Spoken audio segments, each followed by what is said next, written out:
Hello guys, welcome to you all. Today we're gonna start with acceleration. Right. So what do we mean by the term acceleration? Well, acceleration is as velocity is rate of change of displacement. Acceleration is a rate of change of velocity. Right. So as we discussed earlier, velocity is rate of change of displacement, that is delta s over delta t. This one is delta v over delta t as rate of change of velocity with respect to time.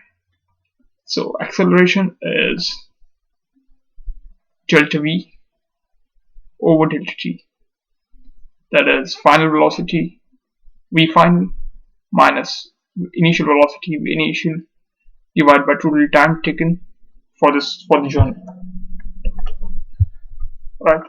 So remember we discussed this term earlier in the video in the previous video.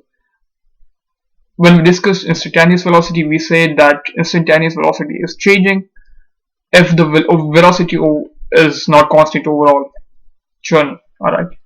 And what we meant by velocity not being constant is it's accelerating. The body is accelerating. And that's the reason the velocity is not constant.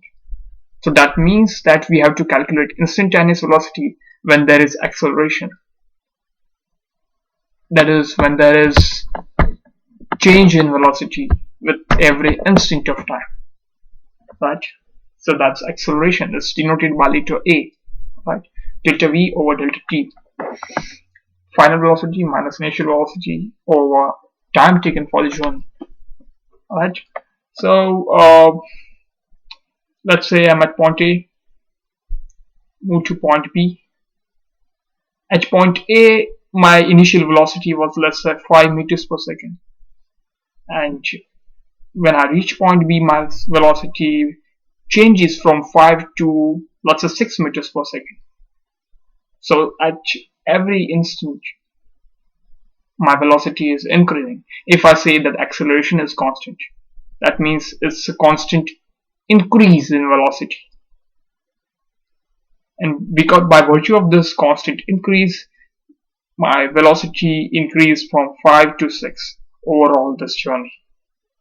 Alright, so if we have to find out the acceleration in this journey, the acceleration is just gonna be delta v over delta t.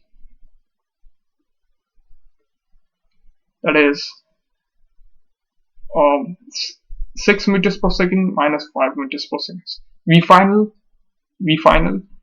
that is 6 minus V initial, that is 5. So 6 minus 5 is my change in velocity.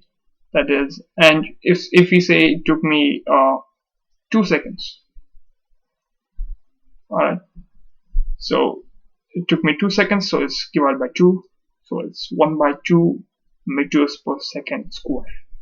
Now why meters per second square?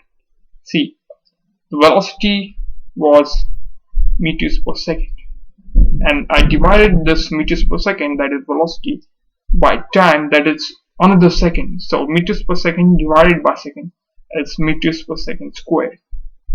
That's why the unit of acceleration is meters per second squared. Alright, so remember that always. Okay, now let's say that in the journey, suppose in this journey, my acceleration too is changing with every instant.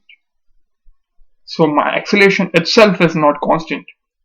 So my displacement is changing, velocity is changing, as well as my acceleration is changing with every point. Right?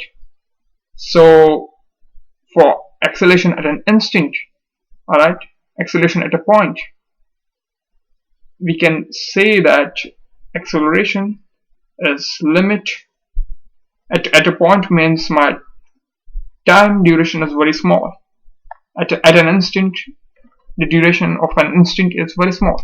So this delta t will tend to 0. So delta v over delta t, that is dv by dt. Alright. So acceleration is differential of velocity with respect to time. Okay. That's it for this video. I shall see you guys on the next video. Thank you very much.